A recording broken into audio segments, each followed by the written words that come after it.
ready to fight. And you have that secondary leader who can back up that first leader's decision, or they can make it. Right. The only thing that everyone needs to know is when you have to decide which ID that you have to go for. So you have to have a real captain, but then you can have other people who can come in with IDs as well. Everybody contributes, but it is important to have somebody who pulls the trigger. Yeah. Because if there's no authoritative voice in the team, it's so easy for any sort of panic or different contrasting decision making to kick in. Sounds tough for Raging Potato. I think he has a really tough job because he plays core, and then he has to manage his other teammates. That guy's crazy. He's like the offlane kook.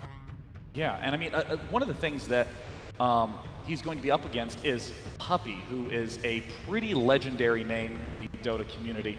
And I'm very excited to see how the two captains will match up against one another. Let's go straight into game one, the only game between Team Secret and Execration. 10 seconds to go. 5 seconds.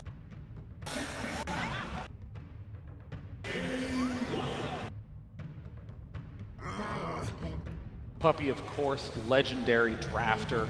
Long before I even knew how to play Dota, the name of Puppy surpassed the game itself, and I constantly heard about how brilliant of a strategist he was in that drafting phase. And I've never really gotten to talk to anyone about what it is that makes him so exceptional. Sometimes he has his weaknesses, sometimes he's really, really good. He knows exactly what to do at the right time. He'll tell you specifically what item to build, where you need to be if he thinks that you aren't going to do the right thing. So I think that's one that he does very, very well. Yeah. Very strong personality. I would say he's a bit arrogant at times.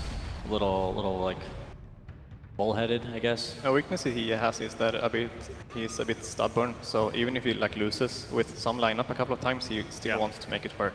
Yeah, I mean, it's almost like the exact skill trait that would make you a good captain, which is looking at 4 other unbelievable players and saying, I know exactly what you should do, right? That can possibly get in the way of decision-making at other points. We see the usual bans, Nyx Assassin, Faceless Void, Puck, and Lich, 4 of the most popular picks that we've seen. But a very unusual first pick, having that Witch Doctor. Yeah. I've seen a couple of first pick Witch Doctors in this tournament. Not the biggest fan of the pick, but it reminds me of like an Ogre as well. We see it a little bit from VP. It's a hero they like to first pick a lot. It's very, I don't know, it doesn't show a lot, and now they can use this second pick to really pick something that matches up well against the Sand King. And it's going to be a Bat Rider, who's been an extremely popular pick throughout this entire tournament. Essentially a character based much around his ultimate of Lasso, snatching a single character and drawing him out to the rest of your team. Only fighting 5-on-4s for the rest. He lanes very well versus both Sand King and Lycan, and some BKB lockdown with the Lasso for Lycan when he eventually picks up that item will be very useful. It seems like Secret really wants to have strong lanes, because Witch Doctor is also one of the strongest lane heroes with his cask, and also the sustain he has with his heal. We might see some weird heroes in this matchup too. I think Secret, they've been first phasing PL, which only teams have been doing. We could potentially see a Huskar pick coming either team this matchup too. The best of one. Yeah. We have seen some Huskar cheese in the past. We have. So I don't know if this is a incorrect assessment, but as I was slowly learning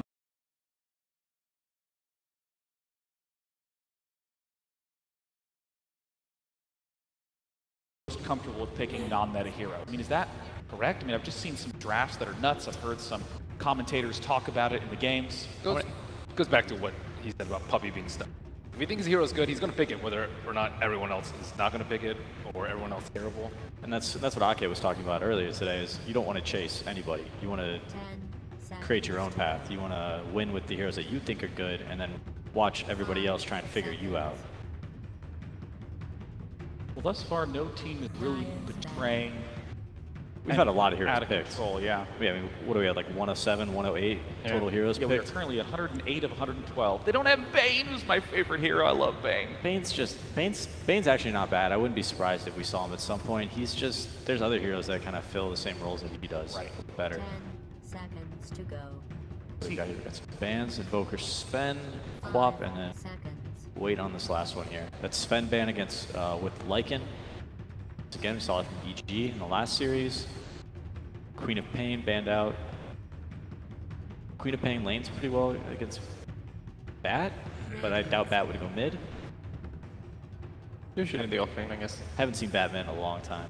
Are they afraid of Huskar, that they will pick it since the ban on the night? Omni Husker. Omni Huskar, is that a thing? Not with Lycan, I think. Yeah, I think Huskar Lycan would be a little bit too much raw damage and not enough control. Lycan really loves heroes that can set up kills for him. Secret been picking some Necrophos as well, right? They really like to have these active carry heroes. Necrophos is great versus Lycan. Yeah. Big fan. You can make yourself ethereal, be immune to Fizzler, nobody can right-click you. The get out of jail free card, and of course, in the ethereal form, you get the massive bonus heal. Yes. The first time that I saw that happen, I thought someone was legitimately cheating. Well, we haven't He just seen like it. went into ethereal form and popped a wand, was at full health. I was like, oh! It's a little bit out of control, I think, but that's why he's getting picked. He's good right now. Any potential to see Brood in this best of one? Up against Batrider and Witch Doctor, potentially.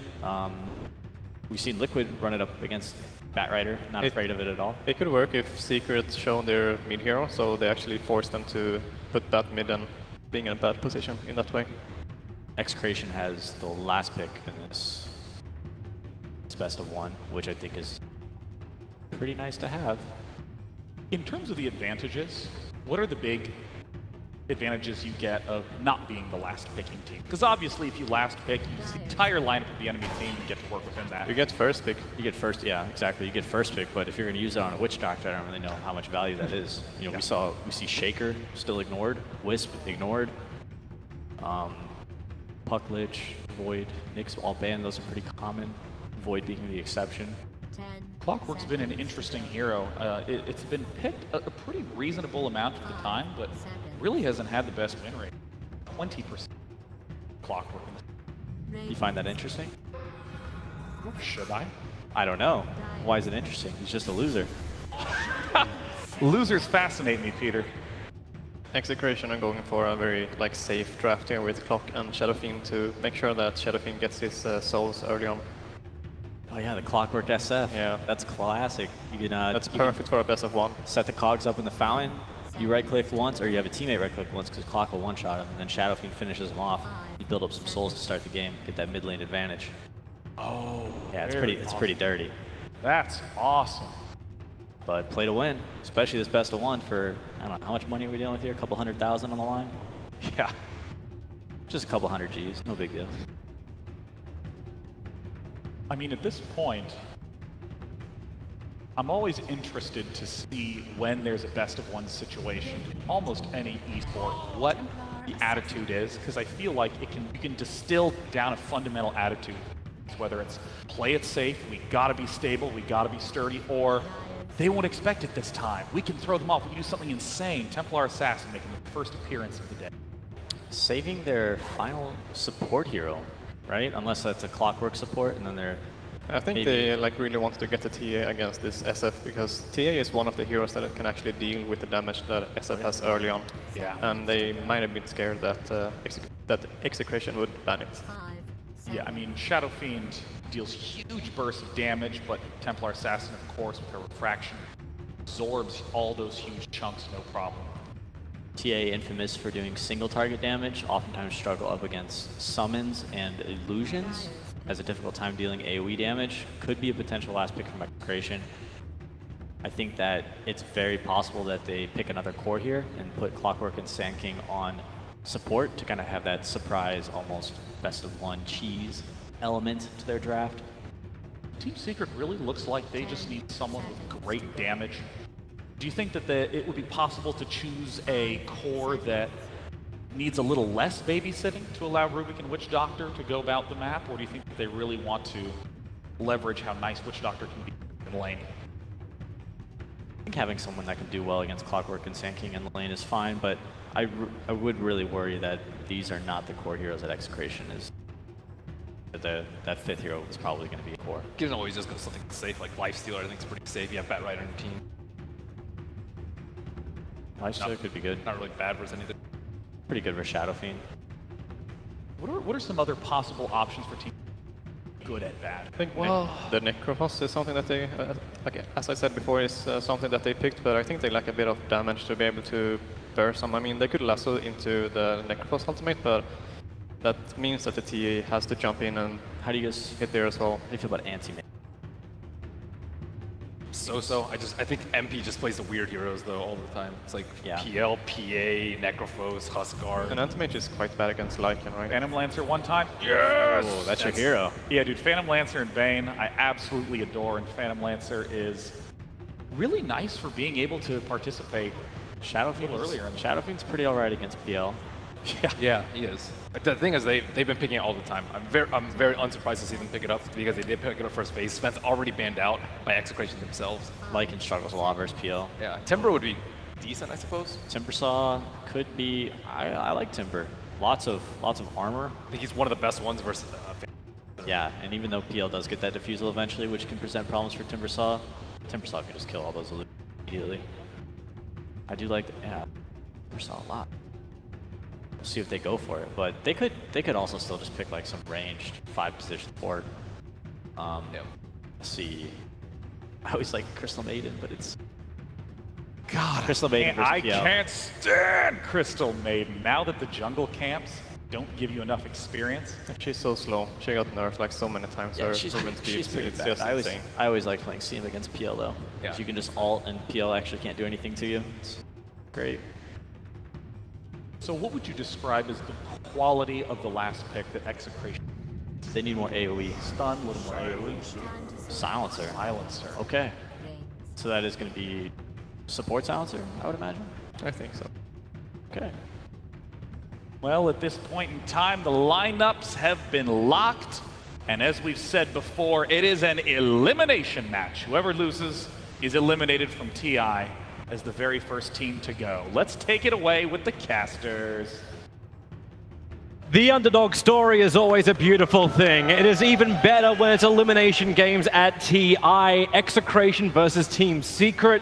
Team Secret are actually no strangers recently to that underdog position, but now they're coming in as the favorites. Do you think they have what it takes? I'm not sure who really is the underdog in this matchup. I think it's very hard to say. Like this group stage has shown already that the scores aren't really necessarily representative of who you should consider the favorites, or maybe every underdog is just winning right now. Yeah. But you know, I think it's fair enough to say on paper Secret should be the favorites. But Execration showed pretty good form in the groups. Sure, they went to the lower bracket, which half the teams will, Yeah. or actually a little less than half, but a couple got knocked out. We cut the extra fat off. But I think Execration have what it takes. I think they have a draft they're very comfortable with. The panel were discussing, like, what does this last pick need to be? They went for something completely different. So it seems like they're very comfortable with the silencer being played by RR in this game. Secret, on the other hand, have comfort picks. I just feel like their team fight in this lineup looks really lackluster. I'm a bit worried for them going into that. Well, the panel were kind of touching on it, right? They're looking at individual pickups. Like, I was sitting here wondering if we're going to get the Yapsor Rubik. I was then gratified with the Yapsor pickup. But then you got the Templar Assassin in mid, very, very single target focused. And maybe that's the way they're thinking about it. The team fights will just never happen. If they play the fun, fast pace game against Execration, is that the approach that maybe they're looking for in their draft? It's possible that they try to do that. We're going to have to see. I think Execration's lineup definitely has what it takes to fight back. You look at their lineup, they have many of these pretty fast-paced heroes themselves. A hero like Clockwork, Sand King, Shadow Fiend with Cogs, as mentioned by the panel, also comes online very quickly. And then you have your carry is a hero like Lycan, who is basically not necessarily all about fighting, but he's pretty good at contributing. You have Howl, you have the ultimate to make you really fast and run in and kill the heroes. And something that they also were mentioning, when you're playing against TA, this refraction is something you really need to look out for. Execration had a game in the group stage where they did exactly this. They ran Lycan safe lane with Necrobook, and it destroyed. I think it was the TA of Cloud9 in that game, I believe. Had a really hard time. Vata was constantly just losing his refraction charges to the Necrobook, which in addition also gives True Sight. It's like an amazing hero counter. He has 4 summons and bye-bye refraction, So I personally like Execration's draft here, but I think Team Secret have some players that could step up big time in a game like this. I agree. There's a lot of talent in the lineup of Team Secret, and maybe that is what they're going to rely on, but it's a good story for everyone who is viewing if Execration can find themselves a solid draft they feel comfortable with that isn't just a straight, Bloodseeker, no one can counter him, Broodmother, no one can counter her kind of approach to the draft. It makes things very fun and interesting, and it looks like Team Secret, they may want to try and open up the account. James, he was coming up for the rune, a pickup by Team Secret, and James wants to get back through the trees. Maybe he's got the distance with a Burrow Strike out from Lemek. They're going to get a little bit more space. Body blocking up Yapsor. He doesn't want to give him the vision or the first blood. James still alive. The boots are giving him the speed to escape the Team Secret gank.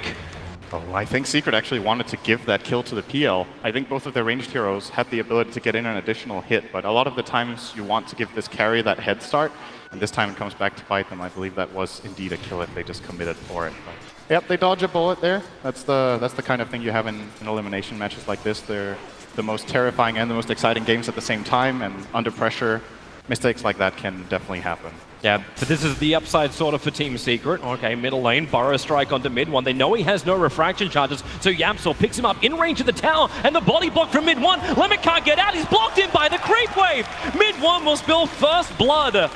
And Raging Potato, with even that plus 16 souls, he's still forced away. It was a great play by Yapsor, identifying that play was possible. He could actually lock him in there. Now that the creep wave in the mid has that extra creep since patch 7.0, I believe, was that earlier was 7.04, I think, added that extra creep in mid. It makes plays like those more likely to succeed just because there's more stuff in the way. And yep, they pull that off. So nice first blood for Team Secret, going the way of mid one. I think that's the player they wanted to go to more than anyone in this kind of matchup. Should secure him. Is that his bottle already coming out? It is indeed. Yeah. Very, very necessary in this matchup that does favor Shadowfiend quite a bit when he has this solo advantage in the beginning usually. Yeah. Especially when Lemek was also looking for the kill. You could see them prepping with their attacks previously. Raging Potato was beating into mid one. They knew his cooldown timing of refraction, and they tried to capitalize on that. But yep, as you said, Team Secret, Yapsor, in the right place and right time. We were kind of expecting that from his Rubik. Without it, he doesn't get his levels, and that's something else to look at for the supports. The fact that Rubik has already managed to get 2 and third levels so far, trying to contest the runes, which will end up spawning on bottom, a double damage rune for RR.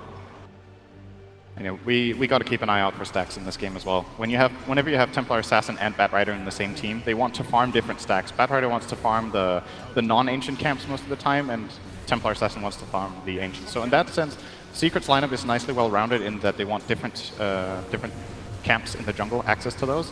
And then you look over at Execration, they also want stacks for their Shadowfiend if possible, but generally not the ancients. They're not really the way to go. Go for the easier camps. Kezu at least has that observer ward on bottom lane watching the small stack near him. So using it for pulls until he goes for something else. MP, there's no mana on the top lane apart from enough to doppelganger away from James. Puppey is in the neighborhood with the Paralyzing Cask, and this is a battery assaulting Clockwork that has committed in with a creep wave. The Paralyzing Cask won't bounce again. The TP out will be successful, and the regeneration in the base will repair the damage and will be done by the last tick of Maledict. He's keeping them on their toes here in the top lane, but this should not be a lane that Clockwork can ever get a solo kill in. He's pretty good against the Witch Doctor, but if he goes on the Witch Doctor, the PL can just jump in with Doppelganger and spawn additional targets for the Battery Assault. You can't really find a kill. Can also throw out a Lance that also spawns an illusion. This is an okay lane for Clockwork. It's not fantastic, but he's getting some levels. That's what you generally want to do on that off lane as that type of hero. The last hits are secondary to the levels on Clock, and he's already level 3. Batrider, however, is level 4 actually for Secret down bottom. Kezo's having a great time, and that's worrying. We've seen Kezo and Batrider in this tournament having some outstanding games. Probably his best hero of the tournament, actually. That's that secondary objective of the Observer Ward. The ping's coming out right now from the SK saying, I'm fairly certain he knows that he can see us. And that's problematic because it means the rotations, like Rubik was already getting a little bit of early information, having a little battle with RR as they ran around through the Radiant jungle. Top lane, troublesome, Puppey actually locked in with the Clockwork. The battery assault damage will be enough for James to get the kill. There was not much more MP could do about it. And James will even take both of the bounty runes to boot. He actually managed. I think the Phantom Lancer looks like he was just out of mana at that point. Then that's when you can try to commit for that kind of play. If Phantom Lancer can't counterplay, this is a really difficult matchup for Witch Doctor. But he kind of relies on his carry to be able to help out, and Puppey was a bit out of position, got caught. Nice little play by James, immediately heading up to top again here. Yapsor, that's very aggressive, coming into the trees. Lemek's just going to go for the straight-up Burrow Strike, and then the follow-up damage with Raisin 2 hits from Raging Potato, and that was a gift from Team Secret in the mid lane. And they got to be careful at nighttime. Howl is really powerful right now, even though it's only level 2. This additional damage and health on all of their lanes make plays very difficult for Team Secret to carry out. So might need to take it a little bit easy. At the very least for them, they're still getting good stacks off. Yapsor's managed to double stack, or is that a triple? He's definitely double. It's a triple stack on the right camp, and now they're tripling the top camp as well with Puppey. So 2 times triple stack Ancients ready for mid 1. Generally want to be like level 7 before you start farming those, I believe, depending on the composition of creeps. And now he's going to head in and do some regular camps, maybe leaving a little bit of mid experience to someone else. Yeah, when that wave pushes back, we'll see. You do have two supports who are going to be itching for it, both the Witch Doctor as well as the Rubik benefit from having, one, the level 6, but two, just level increase on those supports. Rubik for the burst damage, Puppey for the more control that he's able to offer as a Witch Doctor, especially when he's sacrificing himself so much. We talk about Puppey being the hard 6 position in a team with well, I say with Team with Secret, just with Yapzor. He's the guy that takes everything else. Yeah, I like that you point this out because when it comes to this support duo, it's actually a pretty strange pairing. This is kind of a thing of the past, running two ranged supports like this. Most of the time, your position 4 is more of a melee hero that is tankier, can go for these aggressive plays, similar to like what the Sand King is of Lumic. We've seen a lot of Nyx assassins. MP, really? James under the tower. Puppey has to let the paralyzing cast go and cuts upon 3, even body blocks him out, making it impossible for James to go through the trees. Another TP under safety. Does he have the life? He'll go back to base and barely surviving. Clutch. That was really close. Oh boy. He's kind of pressing his luck here a bit, but forcing MP back to base at the same time he forces himself back is a pretty okay trade-off for the Clockwork. Maybe slightly Secret favored because of course the Witch Doctor can go and take some XP in the lane, but that wasn't the worst thing in the world for James. Team Secret also get a little bit more of an advantage looking towards that mid lane. Raging Potato disappeared into the jungle at the same time as Mid 1 did, but Mid 1 came back earlier. He came back with the catapult wave, which is still alive, beating into that mid tower, dropping it down to 286. So Raging Potato got a little bit of farm, but as you said, Mid 1 wanted his level 7. He now has that and can look towards the Ancients. And Yapzor, this is where he also leeches so hard. You push the Rubik closer towards that level 6, closer towards that the big burst damage where his rotations become more powerful. And, yeah. This time you're not getting out. That is not happening. His TP's on cooldown, he's got 4 charges, create the space for the clocks. Nice. Never. Okay, no, there's your Lancers. James, maybe, Lemic, get rid of the illusions of Fate Bolt from Yapzor. That comes securing the kill. The signature Fate Bolt, that's unnecessary, but just needs that gold on the Rubik, you know? That was necessary. I sense a level of salt. 100% dead from that last tick of Maledict. Okay, I should just point out no one here. For the former Yapzor teammate, Syndra sitting next to me, he's going to possess more salt than PPD during this game. That's hard to do. I can actually give you a little bit more of a background to this game. Speaking of past history with players, Mid 1 TA knocked me out last year in a best of 1 elimination game. That's what Fnatic actually turned to in that game as well. So it's I think if you look at Mid 1 and you're like, okay, we're playing a best of 1 elimination game, we want to give him his best, most comfortable hero in high pressure situations, this is the one. This is basically a repeat of last year with Fnatic. Yeah. When Mid 1 was playing that. So. And we really have seen like games with Templar Assassins, she can sit like a couple of thousand net worth in front and is able to carry a team.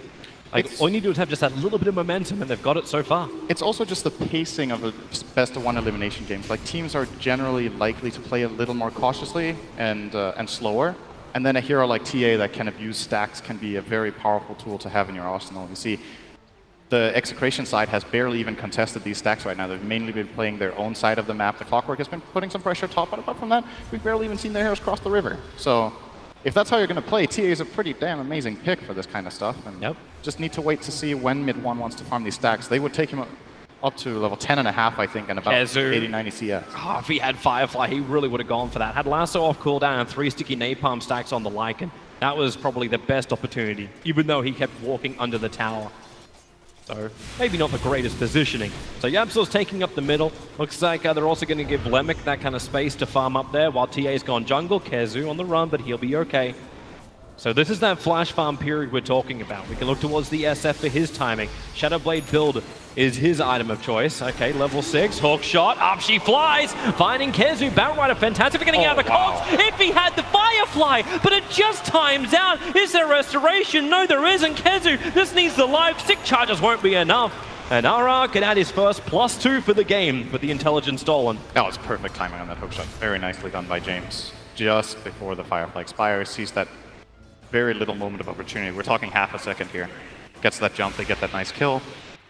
The gold goes to RR, who's generally, I think he's played Silencer for Execration in a couple of games, and he has a tendency of being very starved. He plays very hard support. This hero actually benefits a lot from getting just one item as is in the support role. Generally a mobility item like Force Staff or Glimmer Cape for saving or something like that contributes quite a lot for this hero in particular, I would say. It's kind of the sad thing for him. He's played Silencer in one game and it was up against the team who just crushed here on the stage, Newbie. So he had a hard time. Yeah, he had a very hard time. Yapsol has a big smoke maneuver commitment here from Team Secret.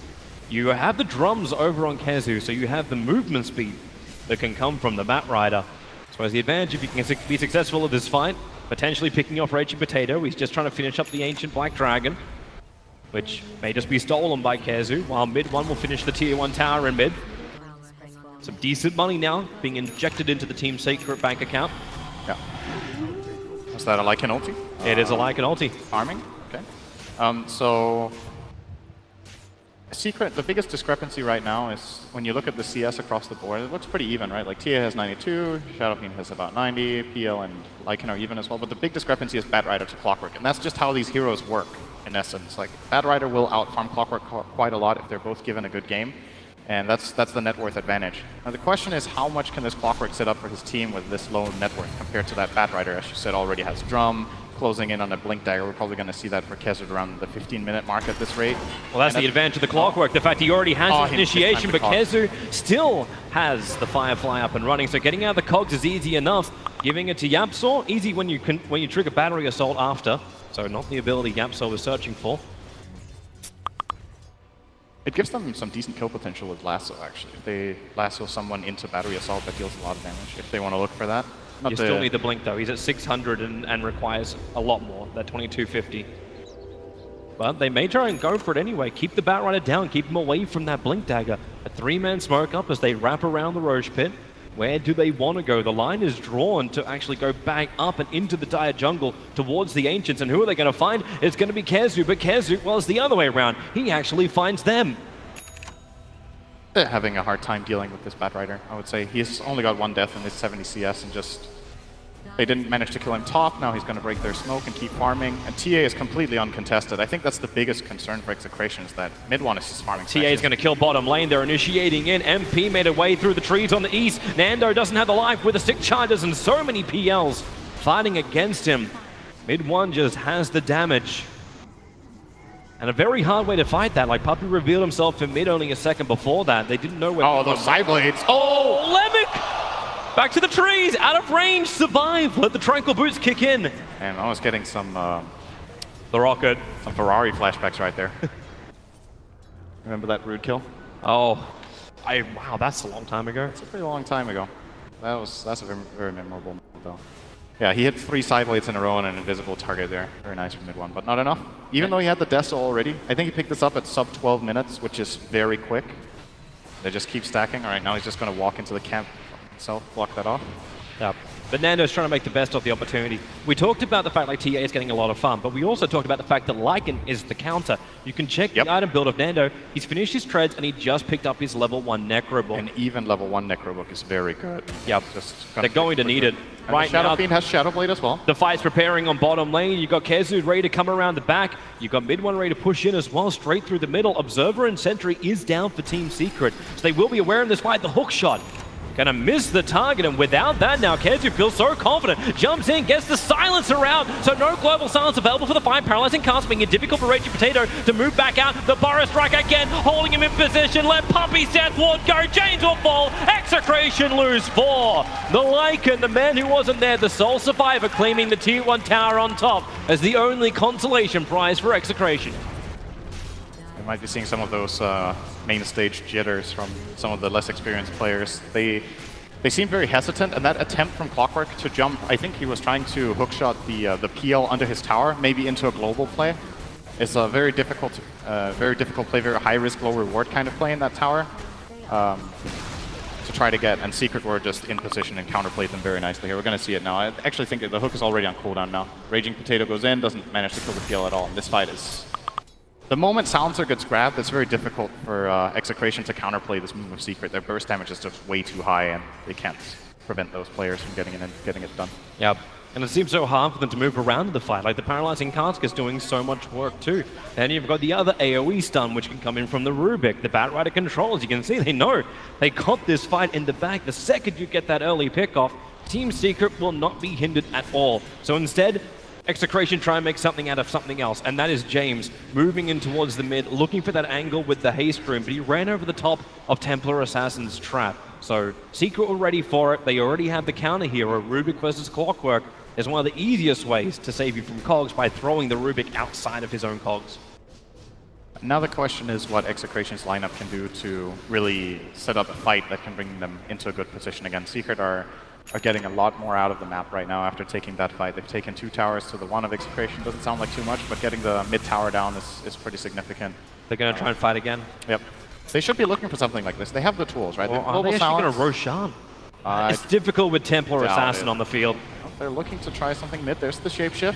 Yeah, gonna run in. There's Sentry Wars down. Hawk shot. Mid one just walked ahead. Can blink himself away to safety. The global silence is out. They need this fight to work. The Burrow Strike holding mid one in position. Templar Assassin will fall. And Nando going full dog way forward. But now paralyzing cast from Puppy. Holding James as well as Nando together. They have to get outside the cogs. Yapsor can't get the stolen epicenter in range of Execration. But James, he'll walk himself in range of Team Secret. So they can just send the PL illusions in and James will fall. It was a big kill, however. They did bring down Templar Assassin with the move. Yeah, considering that they missed the hookshot there, that's a pretty okay outcome, I think, for Execration. Even the hookshot itself is pretty difficult to do on the TA, who does have refraction up and the blink dagger, so you need to do enough instances of damage to prevent her from blinking out.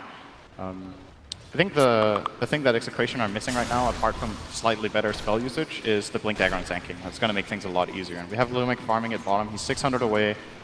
Should be able to set up for a nice epicenter, since it's really nice to play Sand King when you're not the only initiation in the team. When someone else can set you up so you can get epi instead of being forced to a lot of the times choose between that fast Burrow Strike or the epi, he can now count on his ally to set it up, knowing he has global in the back as well.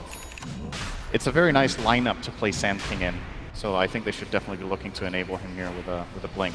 Execration have a choice now. They've scouted out mid one doing Templar Assassin. Team Secret, 4-man smoke over. They've got an Observe Ward on the hill. So is the Sentry Ward. They dust down. They'll see Raging Potato lassoed up. Someone needs to create a little bit of space before they lose the SF. James has gone in, but now he's isolated in the middle of 5 heroes of Team Secret. Trying to run out. The Cogs at least split the fight up a little bit more. No buyback from the SF. Nando just wants to TP himself out. Keep this Lycan alive. They'll be successful with that. RR will not be so lucky as attention moves towards the SK. Diffuser Blade, it was freshly purchased just before this fight, and it is nipping the heels of Execration out. So no more running away, and no more ways to contest Roshan from Team Secret. They should be putting this Aegis on the TA. It's a good item on the Phantom Lancer as well. Gets a lot out of the second life, but mid one is just extremely far ahead right now. He can play very aggressively with this. He's also their primary structure pusher here. He can take down to a couple of towers maybe with this Aegis 18 minutes in. Maybe they can get the remaining tier 1, maybe the tier 2 bottom. It's fairly easy to siege.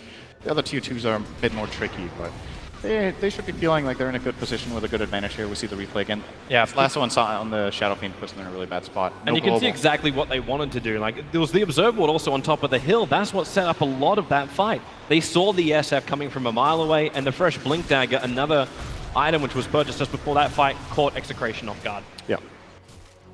Could have maybe been a different story if they had Global Silence ready, but the Bad Rider in this game is doing a lot of work. Kezu's finding the right picks. He's been involved in 9 out of 12 kills on his bat. Probably the reason why at the end of every single Team Secret fight we're having a camera close-up on Kezu just going, yeah. Rush. Good fight, boys. Good fight. So, Execration, they still have some things working their way. Even though the gold is moving 6,000 in the way of Team Secret, the experience about 8,500, you still have that power that comes from the SF as well as the Lycan. Lycan, we've seen a little bit of his power throughout the fight, but not a hell of a lot. Most of it was just Necrobook focusing on the Templar Assassin. But so far, SF really hasn't had a huge influence. Apart from the initial pick-off when they were able to get the Clockwork grab, like, that was good. But the Shadow Blade hasn't really paid off. He's still working his way towards his BKB, and maybe then he'll have a chance if he doesn't get caught by the Batrider. It definitely still feels like the type of game Execration can come back in. It's a fairly big lead, but it's not insurmountable at all. And their lineup, I think fares pretty well in the core and core matchups later on. The Shadow Fiend is okay against PL, as PVD pointed out. I think we've talked about the Lycan against the TA. They're forcing a fight. They just need to get their key items without losing out too much and organizing the fights a bit better. Now that the Blink Dagger is up on Sand King and Secret don't know it, this could give them that one big fight. If Execration just get one good team fight where they trade maybe 5 for 2, 5 for 3, the game is going to almost even out because they should be able to take another tower or 2 after that fight. See the mid tower being low already here for Team Secret. You talk about the Blink Dagger over on the Sand King. We have a just shy of 20-minute Rubik Blink Dagger coming out on the courier to Yapsaw. So your blink ability across the field now, both Kezu, Mid-1, and Yapsaw all have blink daggers. Team Secret's positioning to be very difficult for Execration to counter. Not to mention Clockwork isolating a target. That's not the easiest ask right now. And the thing about this Rubik Blink Dagger that's so crucial is that if Yapsar is fast, which he has a tendency to be on this hero, he can Blink Steal Barrow Strike, which is an incredible steal for Rubik in general. Has to play around Global Silence, one of the better counters to Rubik, but it is definitely possible. Team Secret are coming down the mid lane. They've still got the Aegis the Immortal for a little bit more time. Another 2 minutes before it will get reclaimed. Puppy's signature buckler. He's the only player who does this, I think. Always gets a buckler. It's funny to know what hero they're on too, they do it. The funny thing to me about this is that that's one of the things they talked about in the panel, right? Like, you have this type of player who's very stubborn and likes the stuff that he likes and just wants to do it, and Puppy has been buying bucklers for years, and nobody else really likes buckler, but Puppy's like, this is the item. And then I asked him how long we asked him how long it lasts on creeps and heroes, and he didn't know, so that was interesting. Critical details to justify your He thought it lasted the same duration on creeps as heroes. I mean, why wouldn't it, right? Why wouldn't it, actually? But yeah. Do you know Synderen? I know. Slax and I sat down and made us some really difficult questions, so that one's pretty hard. Alright. Well, Team Secret, you've still got the Aegis the Immortal for another minute and then 10-ish seconds. Going high ground is probably not the easiest thing they want to do. We are only 22 minutes into the game, and you do not want to give Execration the ability to fight from a point of power. Especially now that Rage Potato has that BKB, he would like the fight. But Team Secret also understand they're very powerful, so the only other objectives outside the base at the moment are the Tier 1 and Tier 2 tower up at the top lane. Is that just a simple thing that Team Secret could just move towards and take, or should they be forcing something else? It's the easiest objective on the map now, for sure. But it might still be too high risk to do at this point. How long is left on that Aegis? Half a minute. They're not going to get up there in time. They do have the BKB to play around with on mid-1, which is definitely a very good item in this game.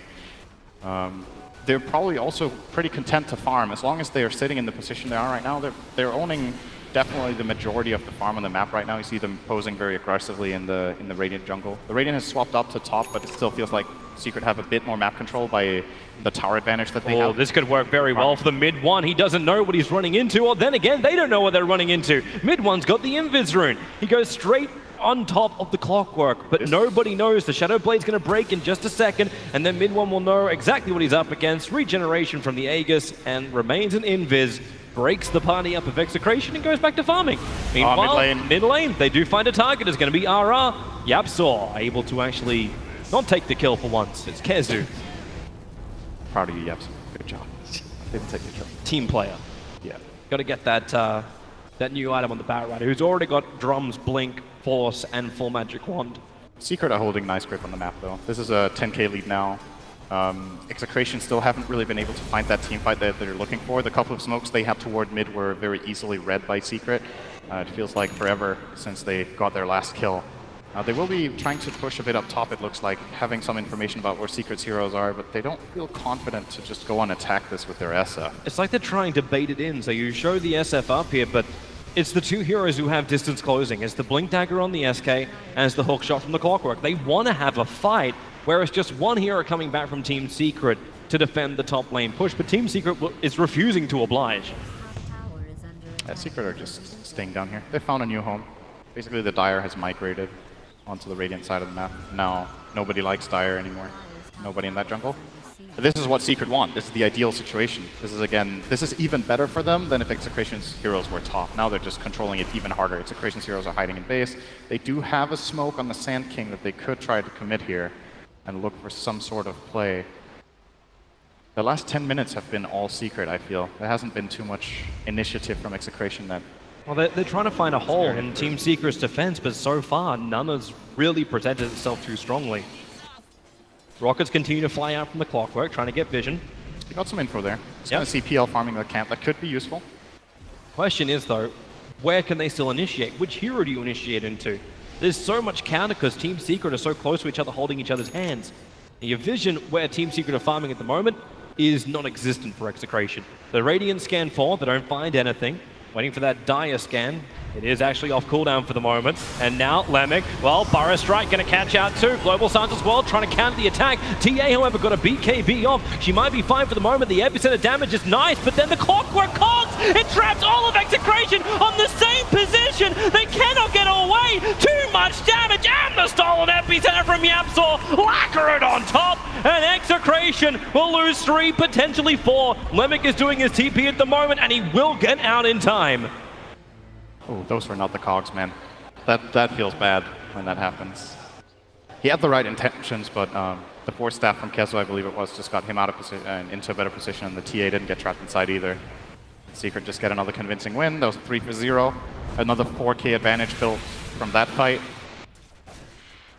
This is more than problematic. This is Team Secret looking to push.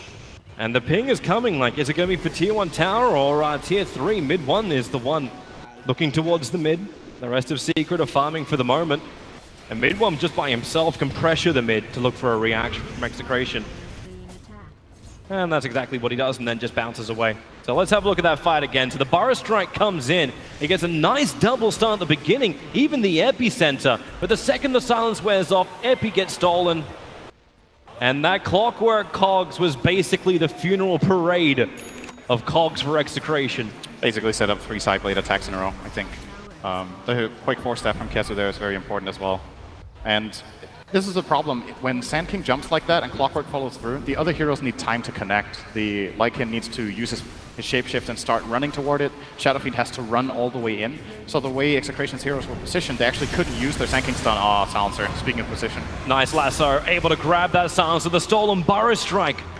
In there for Yapzor. You talked about how quick he has to be to grab it. Lemic, he attempted to Sandstorm as well, but Silencer down, all the towers on the top lane being removed. We're 27 minutes into the game, and now Team Secret, they want to go up. And they're able to do so. The Burrow Strike is more posturing than anything else. It does no damage whatsoever, and they know there's no follow-up. With no Silencer, with no Global Silence, they cannot win the fight. Maybe if Raging Potato can get that blind, like, Requiem of Souls, you can see him wanting to attempt it on MP. And Puppey maybe feels the pressure. Sentry wards are going down everywhere. Missed hookshot again. They need to connect their spells with their heroes in the right position, else it's all for naught. It doesn't matter. Here we go. There's better position this time. Yeah, maybe they can get it, but you couldn't get the follow-up from Lemic. Mid 1 able to get himself far enough away. They're trying to get the distance. The BKB out from Raging Potato. At least he won't be affected by the paralyzing cast, but Lycan continuously stunned up. Now the Global Silence is out. Nando, he has to do work here. He has to find the kill. Mid 1's the primary target. The secondary Burrow is there from Lemic, but Mid 1, he will finally die. Puppey will join him with a glorious death ward to, well, signify his own demise.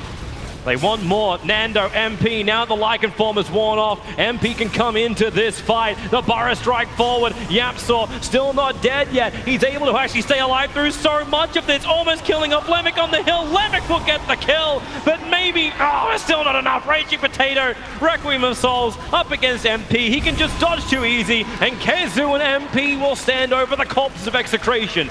It cost him 3 teammates, but the fight goes the way of Team Secret. That was a much better organized team fight from Execration, but they're really far Courier, behind. No! Wait, did Kezu just kill the Courier? Yeah, the Courier was making a break for the Secret shot. Oh. What was on it? Nothing. It was going up there at the time. But this is the way Execration can take these fights. It was close to being good enough, but Secret's big advantage there still allows them to come out on top. Even losing the TA like that is still playable just because of how much network they have across the board on all their heroes. Everyone in their lineup is actually pretty farmed. Even the Witch Doctor. Hookshot. James going to hit this one. MP, well, he turns on the Blade Mail. MP's not going to fight him with the Battery Assault. Now he gets free. It's the Doppelganger. James can't stay close. The Diffuser Blade stopped him. The rocket will fly forward. It does the damage, but MP on 33 HP will survive. Has Manta available as well. Lemic's trying to close the distance. The Wolves are scouting, and now finally they find MP. Tries to break out with the Manta, but it will not work. And RR, the man who sent that Courier up to start with, he finally has his Solar Crest he went up to buy. That's a pretty big chunk of gold. It is. Oh, MP doesn't have buyback. They could actually just get the Roche off this. If they only knew. There's still Templar Assassin traps around, and that TA is also still a beast. That's a full Butterfly. Blink, BKB Desolator on mid 1. And a Haste Rune, which will get him in range of Lemic. So Yapzor gets to sit on a hill for 1 second until he 4-staffs down. But that is now no SK for 43 seconds. And that should mean that this Aegis will eventually go to Secret. I think they're going to push in all the waves, make sure that Execration are cornered in their base, and then they can kill this Roshan very, very quickly with the combination of heroes. They have the TA, can pretty much solo this Rosh very quickly. Oh, he's going to see James. Oh, at least maybe with the Blade Mail. No, they're not even going to... They just wait until it wears off, and then mid one does the rest of the damage. Refraction protected him to start with. And the Clockwork. Quick and easy pickoff. Team Secret. Very methodical in this game. They're going to just, pushing in the mid.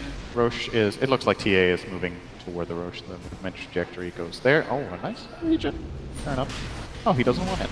Just, he'll get it later. Oh, Yapsor gets the region. Well done, Yapsor. Well done. Oh, Yapsor gets it. Okay. Yeah, now we see who the real carry is. Yeah, now you just need to sell his bottle, and then we're back to normal. You can't do that. He can give his bottle to a carry. Come on, it's donations for the poor. Yapsor, blink in, able to find the Sand King. He's still got Burrow Strike and 15-1 charges, make that 16, 17, but that's only because Team Secret are expending abilities to kill him off. So no SK, once again, picked off outside the base. Execration, it always feels like they're one man down or one primary ability down. And this will give Team Secret the opening they want. They seem less coordinated and more chaotic in the All right, Raging Potato, you're going to burn the refraction. Charges the blink away! Mid one, saw it coming from a mile off. Takes the range racks. Nando was triggered his dog form as well. And now they're going to go in once more. Looking for the opening. Mid one takes the top tier 3 tower. Nando is just enjoying being on speed with his wolf form, but 70 seconds before it's back off cooldown. You will have the SK up in 6 seconds, but Team Secret, they've already made a hole in your home. And Raging Potato, I don't think he understands like which hero he's got to go on. That's 1.5 lanes of racks. They still have the melee in mid, and I think Secret are going to just wait a little bit. Again, push out this wave in the mid, get that in a good position. The bottom lane is pushing in a little bit, probably courtesy of Clockwork. At least he could do that. But it's not looking good for Execration now. We're at that stage now where, judging from what lineups are facing each other, you need some sort of a miracle here to come back. If they find that perfect combination with everything, all their cooldowns ready, where they get a good Epicenter Sand King stun and Global Silence on top, and they land their key spells in addition to that, they can definitely still take the fight, but there are such a big margin for error for Team Secret. They're just going to send in mid one with the Medallion on. Team Secret basically need to have 5 heroes standing all on the one spot for Execration to have enough control in the team fight where they can win it, but they can at least attempt to evenly trade or keep someone alive. The SK, at least the Global Silence is out, but the SF will be able to survive. Maybe mid one going down. Aegis Immortal's the only thing he'll lose, where SF will lose its life. A quick buyback. They have to fight now or never. Even with the low souls, you have to hold the line. Nando's put his BKB in the fight, but mid one, the damage output is roughly 400. They'll take the mid racks. They're forcing Execration back into their fountain, and Team Secret, they want to get Negus. They'll do this the long way. No tier 4 tower push. It's safe, secure. The tier 3 tower will fall. Clockwork trying to actually jump into the front lines. There is the pickup. Mid one, just focusing on the Raging Potato. They need the dieback on the SF. They'll remove his damage. They'll remove his aura. And they'll remove Execration almost from the International. Mid one just needs to finish the job. The racks are still to be done. There's Lemic with his Burrow Strike, at least able to catch the Templar Assassin, but oh my lord, RR is gone. They've lost 4, they've lost 5, and they can be brutally, savagely wrecked out of the International. Team Secret have done it. It took 34 minutes, it was convincing, it was clean, and it felt like Execration just never got in the game. Yeah, I was hoping for a bit more out of Execration in this game. I don't feel like this game really does justice some of the really nice plays we saw from them in the groups, but you know, this is a high pressure environment. It's that one game for elimination. As we said, definitely less experienced players, and especially one of their players, as they said, first event ever. It's got to be a really high amount of pressure.